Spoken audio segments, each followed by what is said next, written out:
Magandang araw mga ka-ETUlay, ako ang inyong tutor Madge. Handa na ba kayo sa kapanapanabik at kabang-abang na ETUlay Summer Camp? Tara na at umpisahan na natin! Mga guro at magulang, ating pagtulungan, kabataan ay turuan natin.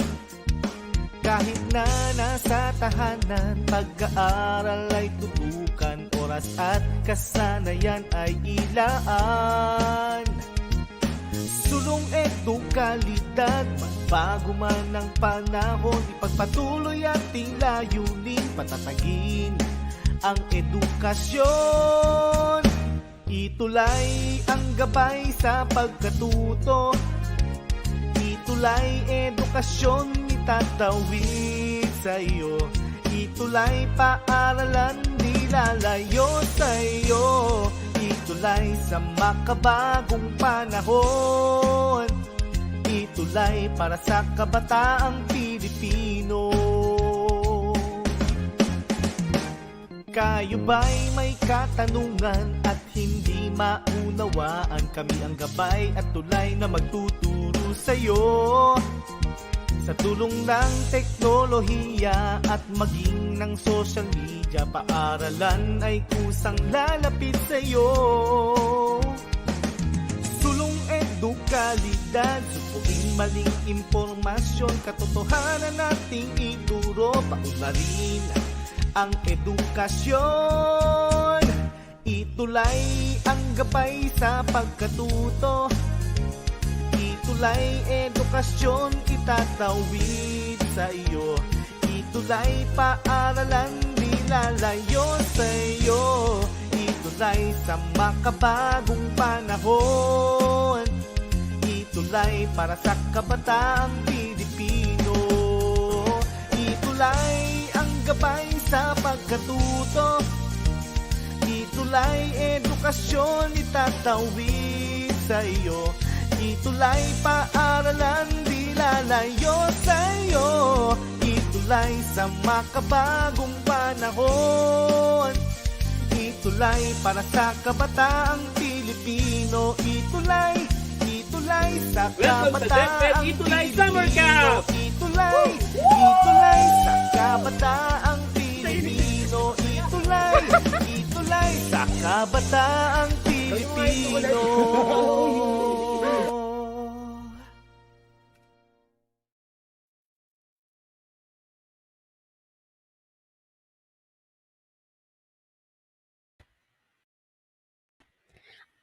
Good morning, Philippines. Good morning, world. Hello, hello, hello. So it's nice to have you back. Good morning sa lahat.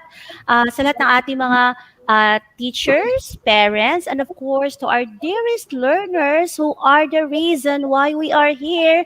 Ayan, ako pala si Tutor Robilin. Good morning sa lahat. Hello, Tutor Pao. Good morning. Hello, good morning. Ako nga pala si Tutor Pao at good morning sa lahat ng nanonood, sa mga estudyante, magulang at kapwa naming guro. Napaka-excited ng araw nito ngayon. Di ba, Tutor Rubilin? Siyempre po, kasi may mga bigatin tayong mga guests, di ba, Tutor Pao? So later, Sobrang bigatin. makikilala sila. Sobrang bigatin, pero talagang very supportive sa DepEd. Isang message lang sa kanila, yes, agad ang sagot, hindi nagdalawang isip. Ayan. So nakakatuwa po, Yes. talagang sobrang maraming salamat sa guest natin ngayon. And we would like to say thank you to all our viewers, lalo na we are now in our 5th episode. Ayan. So Yes. thank you so much for being with us in our Summer ETUlay Camp, specifically here in Robotics and Coding for Deeper Learning.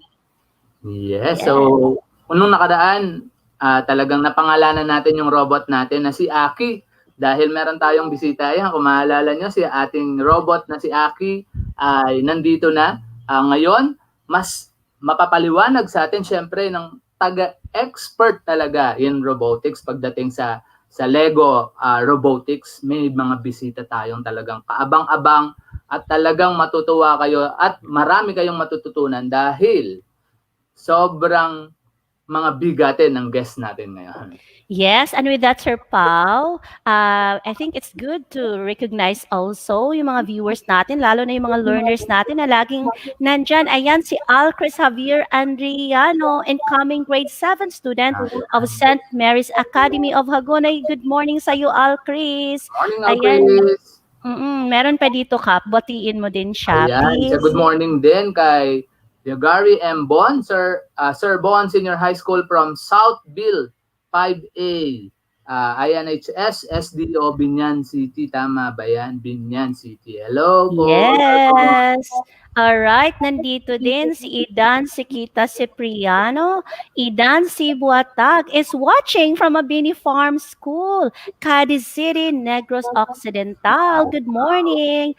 Ayan, di ba Kap? Meron ng taga Luzon, may taga Visayas, at syempre yung taga Mindanao, hindi pa huhuli yan, Kap, kaya batiin mo din. Good morning from Senior High School within CP Garcia ES, formerly in Santa Ana ES, Davao City Division, kay Ma'am Mary Michelle Cinco Vergara. Good morning po.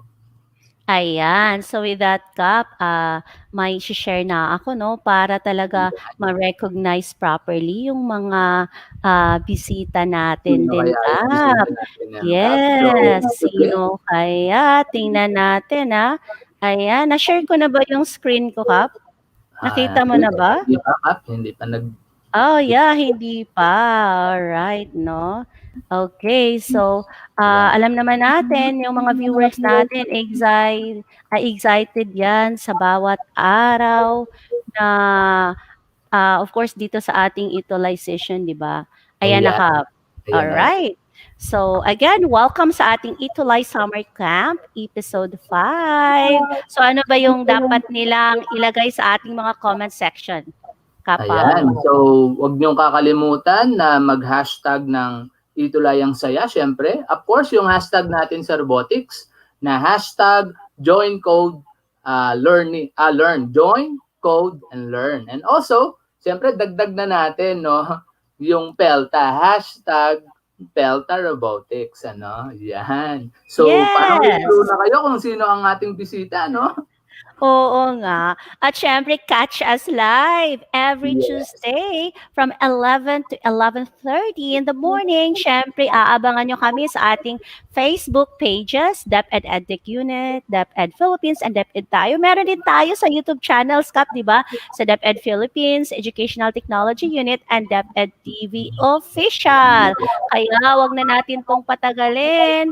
Alright, so to register, no? Yung dating ginamit natin for registration. So next na natin, Kap.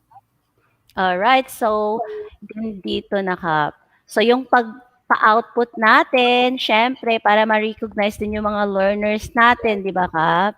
Ayan. Sigurado mag-screenshot sila sa mga guests natin na yan. Kap, dahil talagang kasabik-sabik. Dahil ako mismo, for sure, matututo dito sa robotics na ito dahil matuto tayo from the expert talaga. Yeah. Yes. Ayan, ihanda nyo na yung mga mobile phones ninyo para sa ating pa-selfie later, post a photo or any required output. No? Tapos pasend na lang dyan sa ating link. And now, we are here. This one, okay, Tutor Paulo. Yan. So, ang ating kapanapanabik, no? Ang ating bisita is from PELTA. Ito yung kanilang presentation. Ito yung 20th Philippine Robotics Olympiad 2021.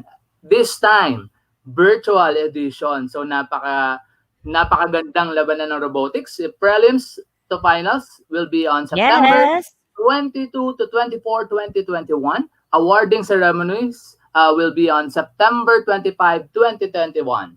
World Robotics Organization International Finals online will be on November 18 to 21, 2021. And then also RGB, World Robotics Organization, RGB National, October 4 to 8. And then World Regional, parang virtual, parang ganun yata ito, international, is on October 21 to 17, 2021.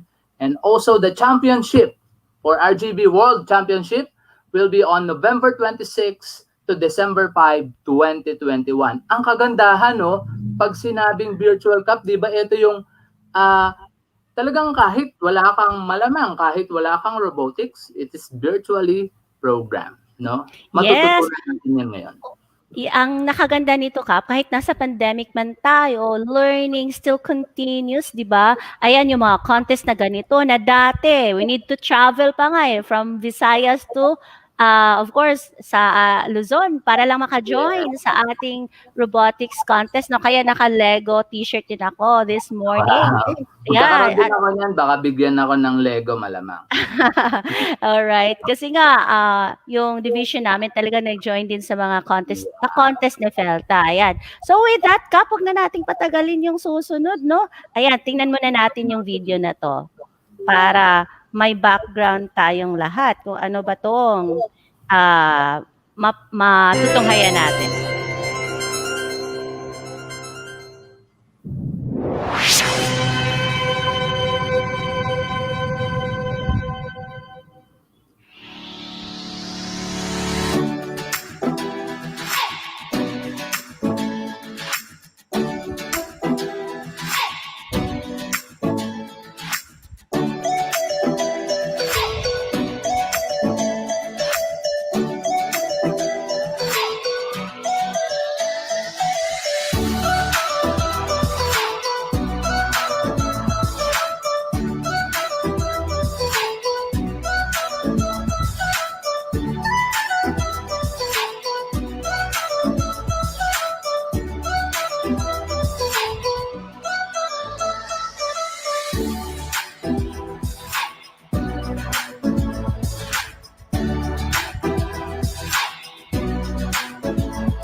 Ayan, ang ganda.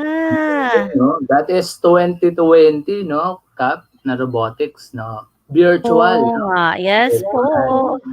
So, wag na nating patagalin sa tingin ko, Cap, I think. Yes, Yan. Kap. Ayan, so, Siyempre, umpisahan na natin. Ako nang magpapakilala, Cap. Siyempre, sure excited po. ako magpakilala kasi talagang very powerful, hindi ba? Dati nagkaroon tayo sa may Mm-mm. talk ng girl power, no? Pakilala ko na.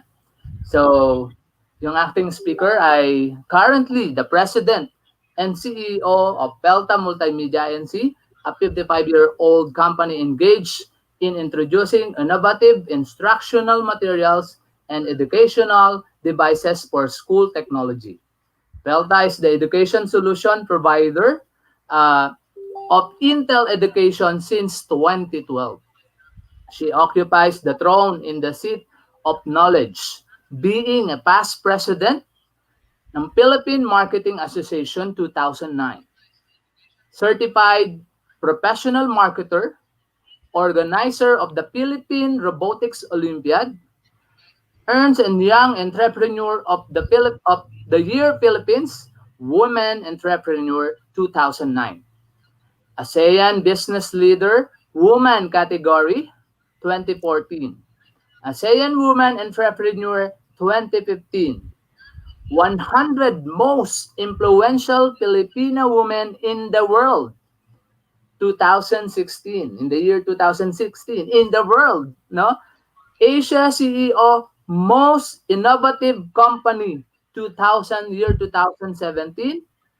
World Robot Olympiad Ambassador 2018 up to now.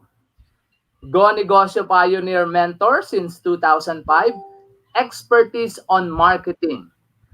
United Nations Women Empowerment Awardee for Leadership, Commitment, and Gender Responsive Marketplace 2020.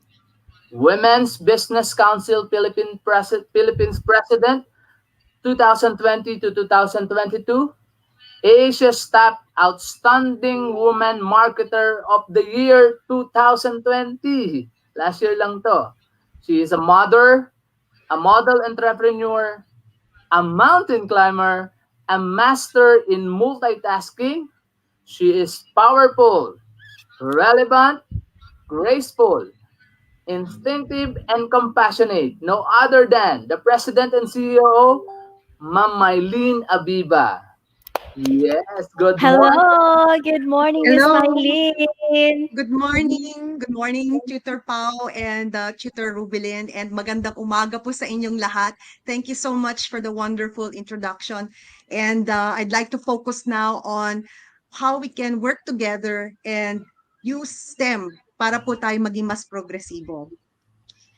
May I start with shout out po dun sa ating mga educators, dun po Yan. sa lahat po, lalo na po dun sa mga DepEd ETU leaders and mga volunteers, kayo po yon. Gandang umaga po sa inyo. And of course, our learners.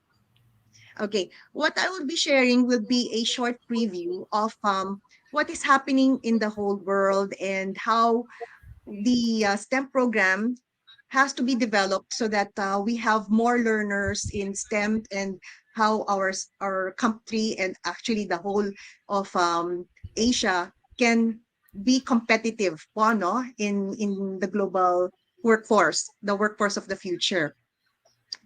First of all, I'd like to say that Felta Multimedia is the pioneer in robotics technology in the Philippines since in 1999. Dati po, ang alam nila sa robotics ay movies lang po, no?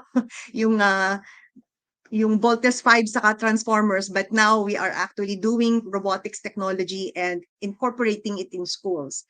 Now, I just want to show you a brief background of what's happening in the world. So as I mentioned, there has been a decreasing number of students interested in science and technology in the developed countries, particularly in some examples would be Netherlands, United States, Germany, and Korea.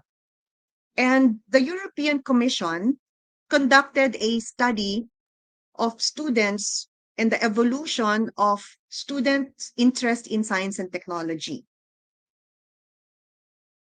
And they have seen that there has been a decrease in the developed countries. And they have given this question in the Rose Project. It said, I would like to become a scientist, right? If you will see here that 50% girls and 60% boys here in the Philippines, in poor countries, would like to be in science and technology, but they are not given the opportunity. However, in developed countries, like for example, here you will see in the graph, such as countries like Japan or Denmark or Netherlands, they are decreasing in the numbers. So here you see that in wealthy countries, very few want to become scientists, particularly not even the girls. The next question posed in the Rose Project is, I would like to get a job in technology. And here you can see again the same results. Here in the Philippines, you will see that 78% girls want to be in technology and 80% boys want to be in technology. So the same thing. In poorer or developing countries, everybody wants to be in technology, but not given the opportunity. And in developed countries, there are less and less boys and girls who want to be in technology. Now, specifically a country where, for example, I would like to cite a technology-driven country such as Japan. It may be a problem for them because, as we know, they are a technology-driven country, but they're also an aging country as well. So if they do not address the need for more girls and boys in STEM, it will pose a problem. So here you see very, very, very few now in developed countries such as Japan, and it may pose a problem. So science and technology roles fills out a role in modern society as it becomes more knowledge-based and competitive. So if fewer young people pursue careers within science and technology, there will be, and the negative development is not turned around, companies will have a difficult time in attracting and maintaining the right workforce in the future. So you will see here that there are needs for the 21st century outcomes or core subject skills. What are required in the skills for the workforce of the future? One is learning and innovative skills. So what are those? So we need critical thinking, communication, collaboration, and creativity. Next, we also need life and career skills. We need also information, media, and technology skills to be part of the 21st century skills that we need. So the reversal of school science teaching pedagogy from mainly deductive inquiry to inquiry-based science education or IBSE is needed. So yun po yung recommendations po ng European Commission. So the prime importance of values, attitudes, and meaning or the context for interest in science and technology is needed. And there is also a need for us to also help promote science and technology for girls in participation in activities. So the Rose Project also has the following recommendations: the importance of the attitudes, the meaning and context, as well as teaching has to be motivating, meaningful, and engaging. And in particular, there seems to be a need to humanize schools. What does it mean? Hindi na po tayo dapat laging nagme-memorize ng mga formulas. Kailangan po inquiry-based. So sa mga educators na nanonood sa ating ngayon po, and that's the reason why robotics is very crucial, because the student or the learner is able to solve problems using technology at siya po ang gumagawa ng robot at nagpo-program. Now, let's go now to the Philippines. What are we doing? So the Philippines, through Felta Multimedia, has introduced robotics technology in the past 21 years for basic education. And we take pride that we have conducted free teacher training face-to-face, and we were even cited in the annual report of the World Robot Olympiad last year, year 2020. We also have a standing memorandum of agreement with the Department of Education as a partner in providing robotics technology to our educators, to our learners. And if you have seen in the video, I'm pleased to announce in the 19th Philippine Robotics Olympiad, which is free. Take note, walang registration fee. Free of charge po siya. So I hope that all of the learners and the educators will be excited to participate. Lahat po, halos lahat po ay galing po sa DepEd schools. And that's the reason why we were also featured in the social media assets of DepEd. So palakpakan natin po lahat ng mga DepEd schools na sumali nung 19th Philippine Robotics Olympiad. At sana po sumali din po this 20th Philippine Robotics Olympiad. Okay. And I'm pleased to announce, as mentioned po by Tutor Paulo, that I am the first and only World Robot Olympiad Ambassador. And as a Filipina, as a woman, I believe that this is really an honor for the Philippines to be representing 90 countries. Yes po, 90 countries po ang nire-represent ko. And it's not the glory that's important, but it's really the responsibility to share to the world that STEM really is an enabler, a valuable enabler for our societies to progress. So yun po. So I am the face and I am the spokesperson for STEM in the World Robot Olympiad. And for the parents who are watching us now, when I started po the robotics program some 21 years ago, ang laging tanong po ng mga magulang, ano namang mangyayari sa anak ko pag mag-robotics, no? Ito po, ngayon, now is the time for us to see that there are career paths for robotics. You can become data scientists, data analysts, software developers, cloud managers, AI manager, social media content manager, game developer, implementation analyst, QA testers in multiple platforms, aeronautics engineers, you can be a virtual assistant, and many, many more. So ito po, these are career paths na hindi natin naisip even in the past 2 years, 3 years, or even 5 years ago. So the workforce is continuously changing because STEM is continuously adapting to the needs of our society globally po. And I hope after this, you will be encouraged to take up STEM for those who are still undecided. And please take a course in engineering, in IT, because you are the solutions for the future workforce. So with this, I'd like to end my talk by forwarding now to you showing a short video of the Philippine Robotics Olympiad and our mission and vision on promoting science, technology, engineering to have future engineers, scientists, inventors for the Philippines.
Yehey! Mabuhay ang Pilipinas, Kapaw! Robotics talaga, no? Tsaka girl power. Maraming salamat po, Ma'am Maylin. Abiba, talaga for sharing kung ano bang stand ng ating bansa pagdating sa World Robotics. Siyempre, lalaban nga tayo, sabi nga ni Ma'am Maylin, sa 2022 sa Germany, World Robotics Olympiad. Ano po? So, Ayan. At syempre, Kap, yung mga Philippine representatives talaga, every year, hindi sila umuuwing, malungkot. But syempre, mga winners yung mga Team sobrang gagaling po niya. Philippines. Speaking of magaling, Kap, syempre, sunod na natin ang talagang mastered robotics trainer natin, di ba? So, Yes po. Sino ba siya, Kap? Nandyan ba siya sa slide mo? Excited na din ako sa ating susunod na girl power pa din. Yes, nasa slide ko na, Kap. Ayan, syempre, hindi siya basta-basta. She's currently the general manager of iCreate Cafe, Manila, a company engaged in promoting science, technology, engineering, math, and to the general public. And she is a compassionate, creative, and effective teacher leader with valuable experience in robotics program. She's a certified LEGO Education Academy teacher, Trainer and Felta TechVoc Academy Master Robotics Trainer. Siya lang naman, si Miss Annalyn If Aban. Good morning sa iyo, Miss Annalyn. Welcome. Morning! Ayan, Hello, sobrang good galing morning yan. po. So, na-experience ko Good na morning kung po. paano Yes. magturo si Ma'am Annalyn Naban, no? Ayan. So, Ma'am Annalyn, excited na ako sa issue-share mo ngayong umaga. Alright. I would like to acknowledge po, no, yung ating pong mga dakilang guro na despite of your vacation mode, nandito kayo, nagbibigay ng panibagong kaalaman sa ating mga dear learners. So, with that po, saludo po ako sa mga kapwa ko guro, to teacher Rubeline, teacher Pau. Sobrang amazing, no? Napakaganda ng mga programa. Actually po, I view yung mga previous episodes, no? At tinitignan ko yung mga programa na ibibigay sa ating mga kabataan. Napakagaling, no? Despite of the situation that we have at the moment, tuloy-tuloy pa rin ang programa. So, last time I saw that you able to teach them on how to build a robot, how to incorporate yung ilang mga ideas into reality through STEAM projects. This time naman po, I'm going to show with you the virtual robotics toolkit that we can use in order for us to proceed with the program virtually. And of course, I'll be showing them as well on how we gonna do coding in a very simplest way. So with that, let me share my screen. Yeah. Yes. And with that, Kapaw, no, ibibigay na natin yung spotlight kay Miss Annalyn. Excited na rin ako Yay! matuto dyan eh. Basta si Ma'am Annalyn, you. lagi akong excited dyan. Of course. Thank you po. Thank you. Right, okay. Ayan. So, I'm very impressed po doon sa mga accomplishment nyo doon sa mga previous episode. Okay? But the big problem that we have at the moment is we cannot go outside. We cannot use yung ating mga actual robots for us to execute the program. Okay? But then po, as you can see from my slide, in our company, what we aim is to modernize education. So from using Lego Mindstorm's robotics set doon sa ating actual trainings, ngayon naman po, we're going to show with you on how we can incorporate yung virtual robotics toolkit. So from our goal, we want to modernize education. So COVID lang yan. Okay, despite of the challenges na meron tayo at the moment, we will still show you on how we can proceed with all the programs that we have. Ayan, so I'm going to share with you yung programs natin with the use of virtual robotics toolkit. Okay, ngayon po, with this program po, it's a combination of the Lego Education robotics platform na ginagamit natin through virtual robotics toolkit. Okay. So we all know that robotics is a great way for us to learn about programming and an even more powerful tool for teaching science, technology, engineering, and mathematics subject. Yun. So when we talked about robotics, it's not just about eyeing a design. It's not just about creating something into it. This is a powerful tool for us to explore science, technology, engineering, and mathematics. All right? So with that, the first problem po na na-encounter natin because of this COVID-19 pandemic, of course, we cannot go outside. Even though na ang mga teachers natin, they have their actual robot set with them, how we can proceed and continue if we don't have our robot kung ang mga learners natin ay walang robot. Kasi we need to stay at home, especially yung ating mga kabataan. So with the use of virtual robotics toolkit, if you don't have your robot with you, it's not a big problem. Because with the use of virtual robotics toolkit, we can still simulate robot that is available 24/7. And as you can see from the photo itself, ang images na ginagamit natin, lahat po ng elements na ginagamit natin dito ay yung pa ring mga ginagamit natin sa Lego Mindstorms robot. At ang advantages po ng solution na ito na ginagamit natin, no, maiiwasan na yung masisira at may mawawalang pyesa. Kasi nga po, all the elements na ginagamit natin with the actual set that we have is also available with the virtual robotics toolkit na ginagamit natin for simulation. All right? And please take note, in order for us to still enjoy yung ating building activities, we have yung Lego Digital Designer application na ginagamit namin. Ang good news dito, we can share with you the link para right after this session, you can explore that and you can enjoy building and coding your robots. Okay? Now, kanina naipakita ni Miss Maylene yung data about STEAM. Napakita ni Miss Maylene what are the events happening here in the Philippines. At napakita rin ni Miss Maylene na we really push through with all the set programs that we have. So basically, this virtual robotics toolkit, dahil hindi tayo pwedeng lumabas, will give you a competitive edge as well. Because the toolkit makes it easy for your team to rapidly design and prototype your robot. Ayan. Kung makikita nyo dun sa mga video na na-share ni Miss Maylene, we able to join WRO Canada. We able to join yung WRO virtual na ginanap po, hosted by Panama. And good news with that po, no? There are so many participants who able to join and who able to bag and bring home the bacon to the Philippines. So basically, if you are into our robotics program, kung kaya namin, kaya nyo din.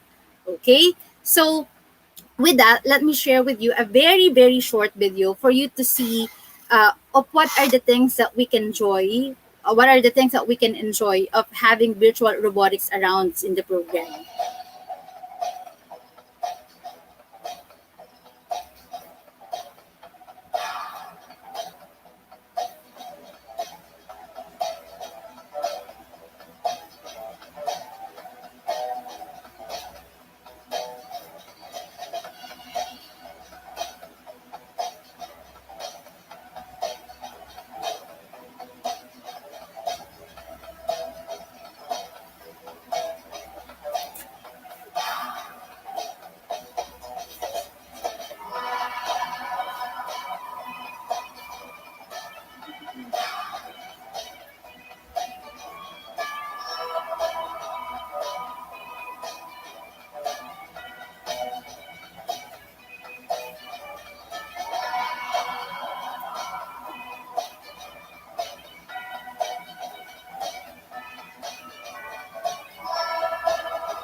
All right, there you go. So as you can see from the short video that I've shared with you, those are the things that we can expect with the use of virtual robotics toolkit.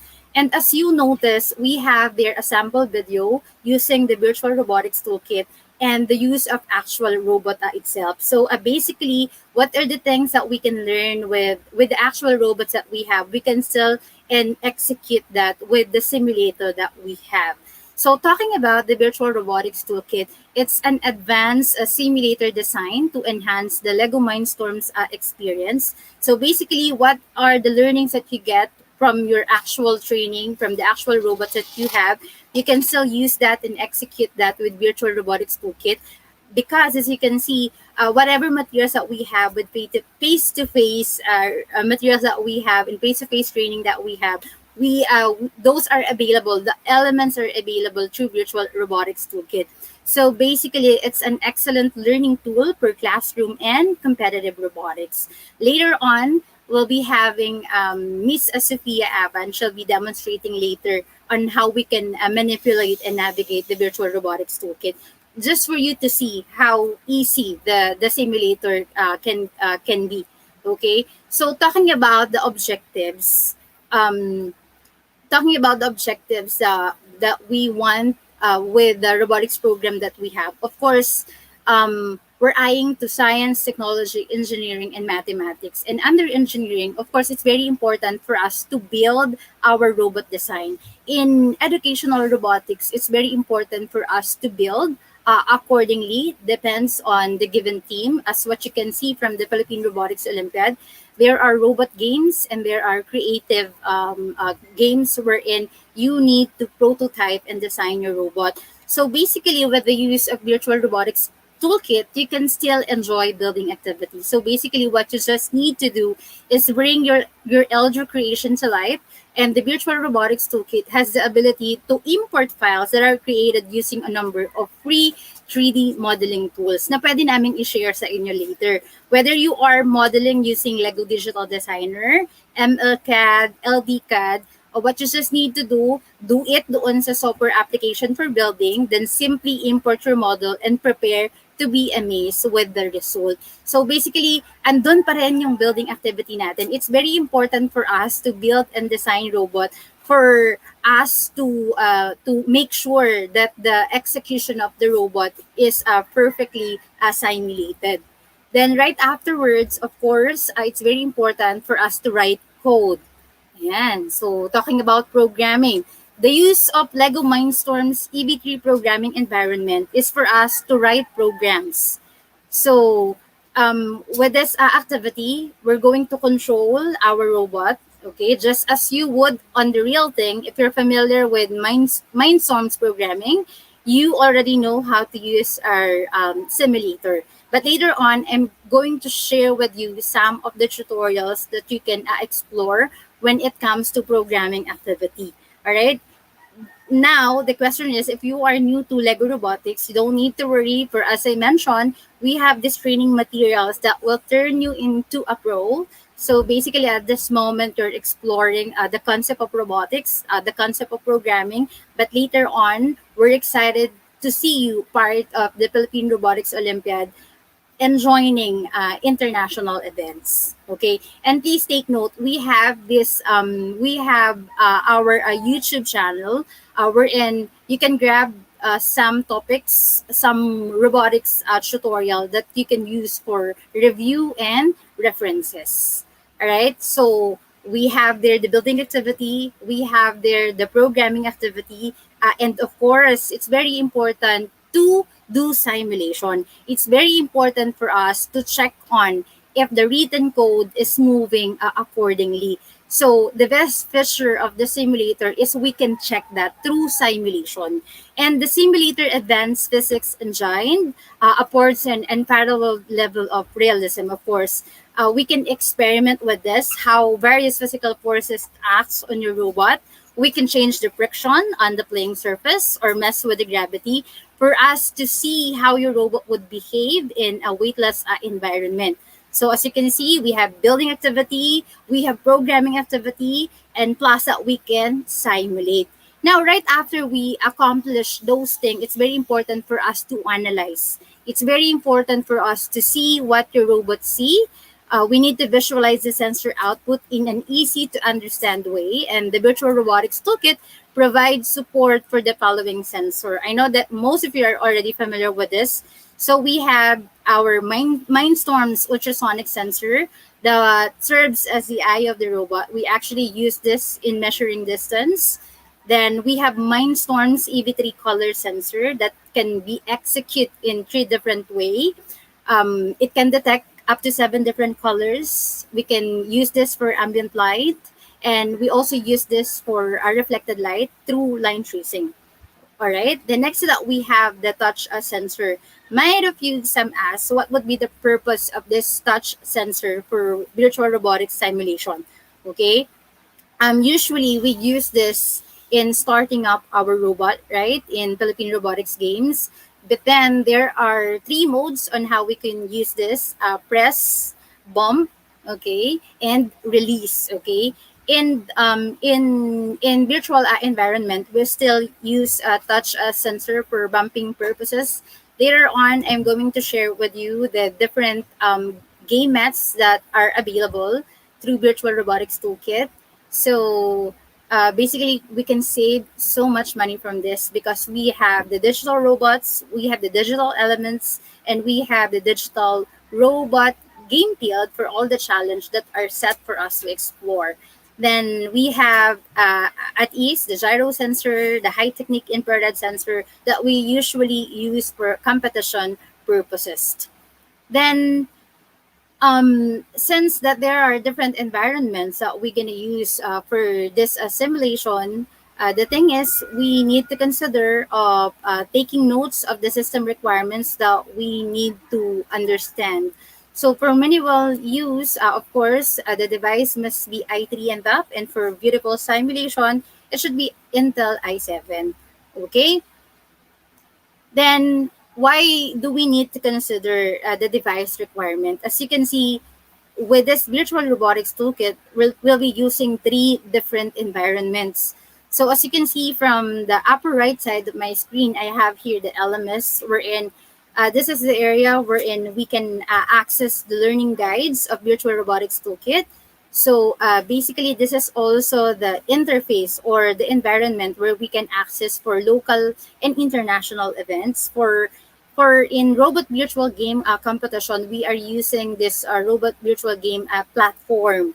Okay, so we'll be using that for that.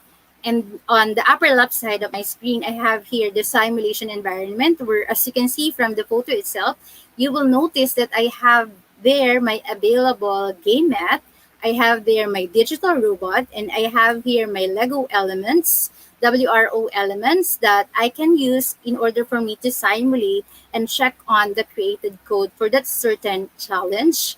Okay. Then on the lower part of my screen, I have here the EB3 programming environment. So basically, this is the environment where we're going to write code. And this is also the environment where we can explore the different units design for EB3 that is integrated with science, technology, engineering, and mathematics. Okay. So just for you to get the glimpse of what are the activity that you can enjoy with Virtual Robotics Toolkit, for getting started challenges, we have here what we call sim basic sets of challenge, wherein we can explore the basic use of simulator.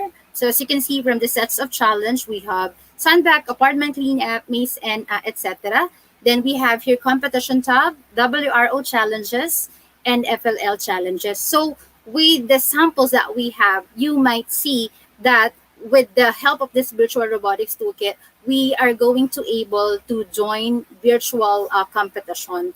So with that, okay, I will end my presentation to that, and teacher or Sophia Celine Aban would be the one to demonstrate on how we're gonna use the virtual robotics toolkit. Thank you. Ayan, thank you so much, Miss Annalyn. Ayan, nakaka-excite. Kasi yung next presenter, hindi kasi iba sa'yo, di ba? Yes, parang, ma'am. parang sister lang yata, Tutor Pao, yung makikita natin mamaya. Oh. So, sino ba yan, Kap? Ipakilala na natin agad-agad para Sige nga, tingnan natin. Ang lahat na ang robotics ay hindi lang pang matatanda, Yes. hindi lang pang programming, at ito ay para din sa mga bata na talagang magugustuhan nila ang robotics. Ayan, pakilala na natin, Kap. Yes. And to demonstrate yung virtual part no, ng ating robotics for education, we have here, she's a fifth grade student who is active and compassionate. She loves to sing, to dance, and to draw, just like ordinary kids, right? She's a born leader and an explorer. She's currently Felta Multimedia's Incorporated Minecraft Education Edition Ambassador. Wow, nakaka-proud. Her advocacy is to promote STEM through game based learning tools to the community, especially to the younger ones, offering free classes and free mentoring to the community. She is a vlogger creating educational contents, sharing her love and knowledge about Minecraft Education Edition. Please help me in welcoming virtually Miss Sophia Celine Aban. Welcome, Hello, Celine. welcome, Sophia Celine. Ayan. Hello, Sophia. Ayan. Nakamute ka yata, Sophia. Ayan, di ba? Yes. Ang Kumusta ganda ka, ng ating baby? ambassador, no? Minecraft ambassador. Actually, si Sophia, isa siya nagturo nung merong competition ng Minecraft sa anak ko. Ang anak ko nanonood. No, si Sophia. Oh, ayan. Handa na akong matuto from you, Siyempre, Sophia. handa na kami ni Thank you po. Tutor Rubilin matuto sa'yo, Sophia. Okay? Take it let me away. thank you. Let me just share my screen. Yes. Good morning, everyone. My name is Sophia Celine Aban, and today I'll be teaching you how to navigate and how to get started with Robotics Virtual Toolkit. So, my name is Sophia Celine Aban. I'm 11 years old. I'm from San Isidro Elementary School, grade 5 student. And with that, I would like to say hi to my classmates and to my teachers, and mostly to my advisor, Mrs. Erlinda A. De Losa. So, hi! Okay, so let's get started. Let me just share my screen.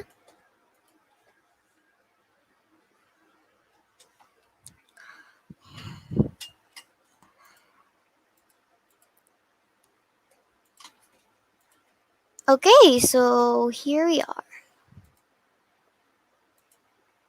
We're here at Virtual Robotics Toolkit. We're here at the interface of it.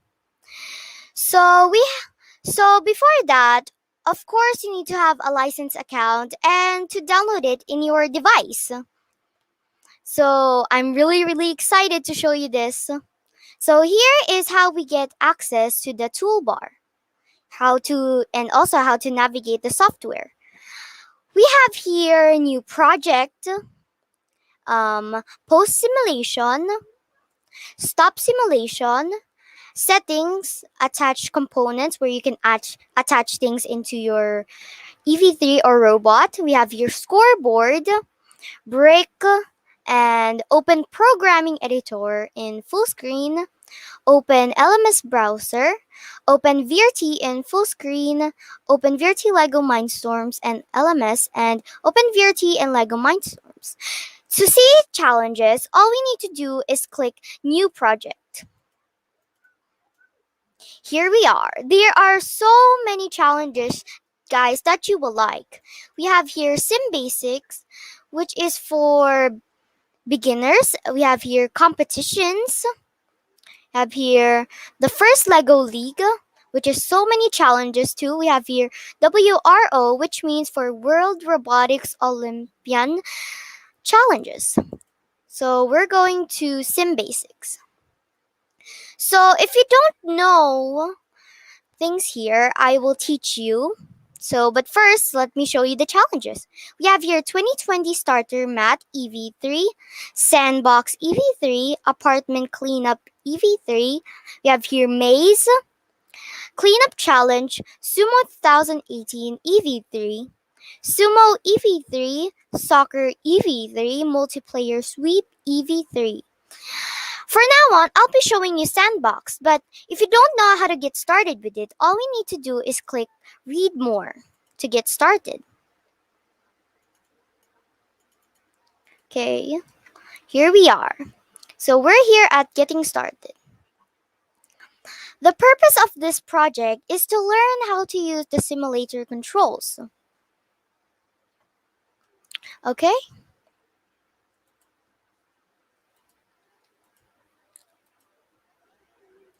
And I really love showing you VR virtual robotics toolkit because it's really really cool, and you learn a lot of things in this virtual robotics, and I really really love it. Okay, so we're here. Let's go to read more again. So the overview and the purpose of this project is to learn how to use the simulator controls. The objective is this: to start, stop the simulator, practice the driving robot, open and close the EV3 brick, add and remove attachments. Some hints are in starts and stop simulator with the play. So there are similar ways how to control the robot.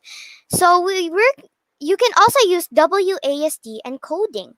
So if you're familiar with Minecraft, we also use their WASD for moving forward, backwards, and A for left and D for right. You can also use that in virtual robotics toolkit, which is really really cool. So the next one is drive the robot with the on-screen controls. We have here left control, left alt tab, look, truck, orbit, zoom. Control the camera with the on-screen mouse controls. The getting started. You can open the EV3 virtual brick by clicking the view menu and selecting EV3. You just press the middle button to turn it on. Loading progress will be discussed in another project. Select the robot by pressing on the Move Object toolbar button and clicking on it. With the robot selected, you can add and remove attachment to it by pressing on the automatic toolbar. So now we're done. And now let's go back to the virtual robotics toolkit. So we're going to be using today is Sandbox. In Sandbox, you can learn the basics of the simulator by driving a robot in an empty room.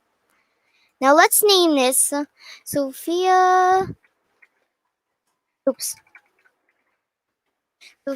Sandbox.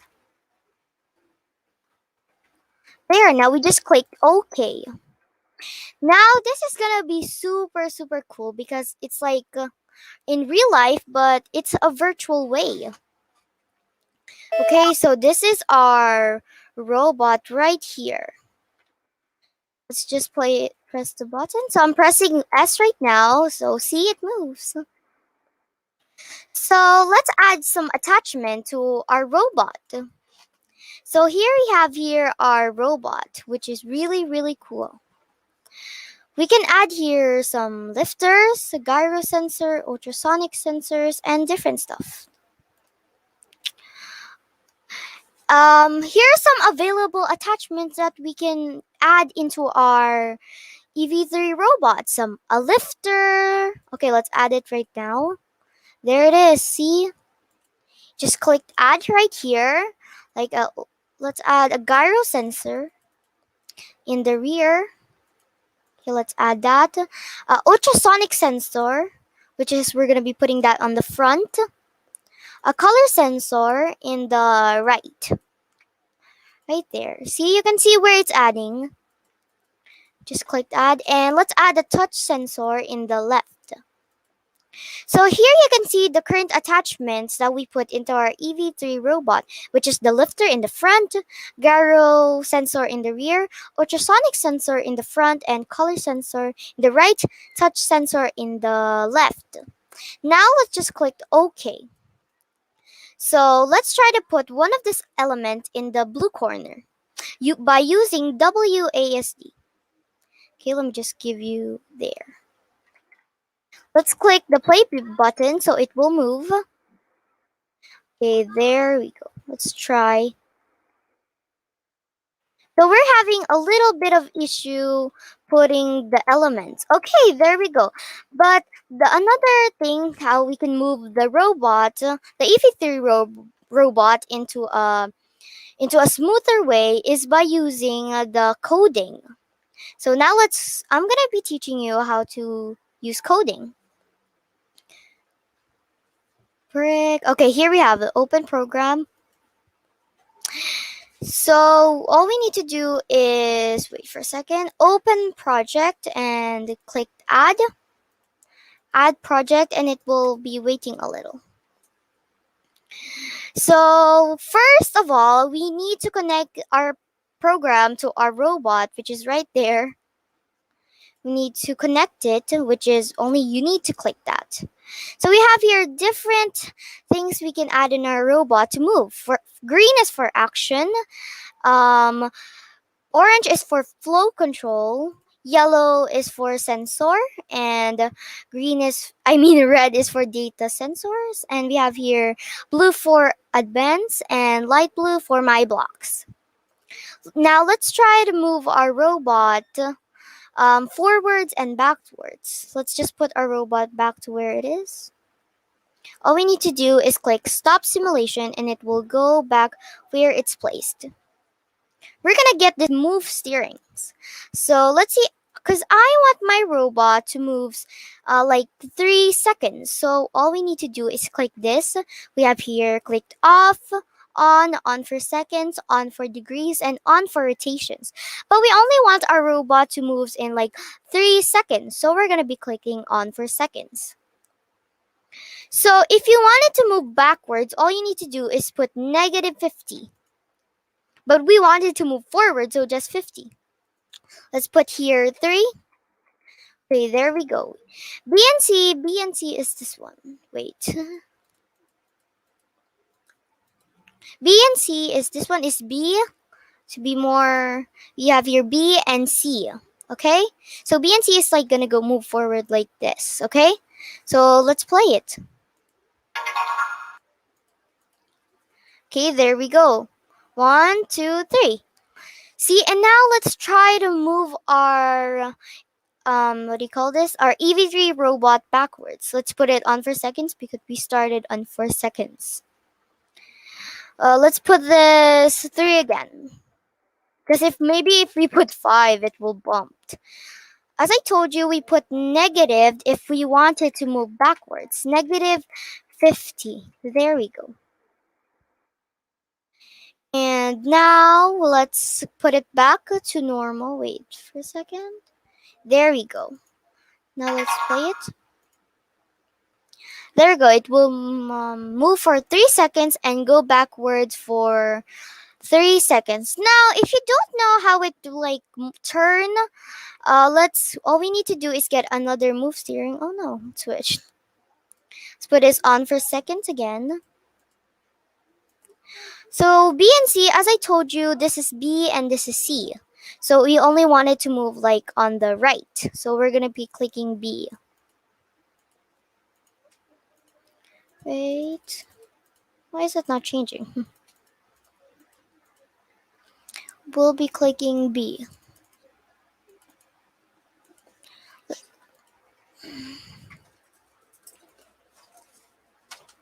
Oh, we're gonna be using this for, okay, there we go.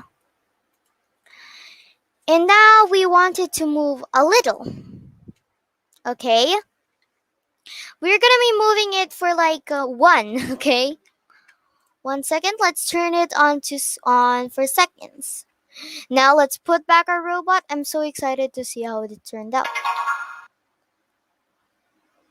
Okay, it's going to go backward 3 and then it will turn. There we go. And that's how we do coding using EV3, a robot, using Virtual Robotics Toolkit.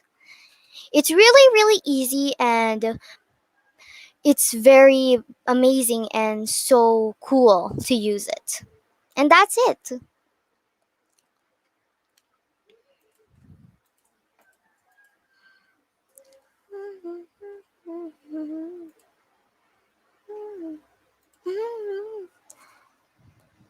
Okay, so Yan. Galing naman. Ang galing, no? Nakaka-amaze talaga. Sabi nga ni Sophia, it's amazing. Dahil talagang yung nagagawa mo dun sa actual robot is pwede mong magawa virtually, no? So, Sophia, as your experience ba talagang sa tingin mo kahit ba grade 3 students ay kayang mag-programming or mag-coding at mag-robotics? Yes, it's very, very easy, actually. And they will learn like STEM, and STEM stands for science, technology, engineering, math, and mathematics. It's really, really fun. And if you want more tutorial, you can see my YouTube channel where I upload there things from my Minecraft. Because I upload there some tutorials for Minecraft. Mhm. Ayan. Sa So, mga bata, no? certified, ano Yeah. siya, no? Certified DG Kid talaga, si Miss Sophia. Future talaga siya na girl power. Ano? Talagang Ayan. yan yung mga susunod, baka mga susunod sa yapak ni Ma'am Mylene Abiba, no? Siyempre, susundan niya din yung kanyang parang sister lang si Ma'am Annalyn. Talagang sobrang nakaka-amaze kasi pag nakakakita ka ng mga bata na they explain, they create program na hindi mo makakalain na kaya ng mga bata. Especially Sophia, she is a girl with grade 5 students, sobrang nakaka-amaze, sobrang galing. So mga kids, Thank you po. nakita niyo si Sophia, sobrang nakaka-amaze ang galing. Palakpakan naman natin. Yay! Ayan. So syempre, palakpakan din natin si Ma'am Annalyn at saka si Ma'am Mylene Abiba for sharing their knowledge and expertise and inviting us sa ating robotics. No? So, Tutor Robilin. Yes, and with that, bigyan natin ng time si Sophia na mag-invite pa to inspire more. O may baka may pa-shoutout din siya. Tutor Pao. Go, Sophia! Shoutout po sa brother ko and siblings ko po and cousins ko po. They're also po nung nakita po nila yung EV3, nagustuhan din na po nila. Mostly po yung brother ko si Gab, nagugustuhan niyo po yun kasi may gusto po sa mag-research eh. Alright, Ako thank gusto ko you, rin Sophia. mag-shout out. Yes, Miss Mylene. Yes, maraming mga nag-PPM. Si Sir Glenny, may meeting tayo mamaya, 1 o'clock, kailangan kumain ng mabilis. Tapos si Sir Wax Benson, nanonood din po ng Power. And also lahat po ng mga, of course, si Sir, ang bossing natin, si Sir Mark Jamisal. Salamat po for the invitation and having us here. Saka rin po yung ating FELTA team and I Create Cafe Manila team na nanonood din po. Thank you so much for all your support and hard work. Wow, thank you so much for your Thank you so very much, precious time po, Miss Mylene. Yes. Siyempre si Miss Annalyn naman. Alright, so na-shoutout na po ni Ma'am Mylene lahat ng dapat kong i-shoutout. Okay, so what I just wanted to say is, sorry, may microphone. Ayan. And yung program natin for our robotics, ayan po, kung nakita nyo naman, no, that's why we invited Sophia to share her knowledge kasi we wanted to encourage more kids na kung kaya ni Sophia, kaya nyo rin, of course. And wala namang pong mahirap when we practice. Si Sophia po started 7 years old na alalay lang namin sa I Create Cafe Manila. Taga-charge ng laptop, taga-dismantle ng robots. But then, when she practiced and when she learned the program, she really into it. And as she mentioned, she's using robotics program for her to explore science, technology, engineering, and mathematics. So for all the kids who's watching at the moment, please explore our robotics, and robotics will definitely give you a future career that will love you. Thank you so much at mabuhay po tayong lahat.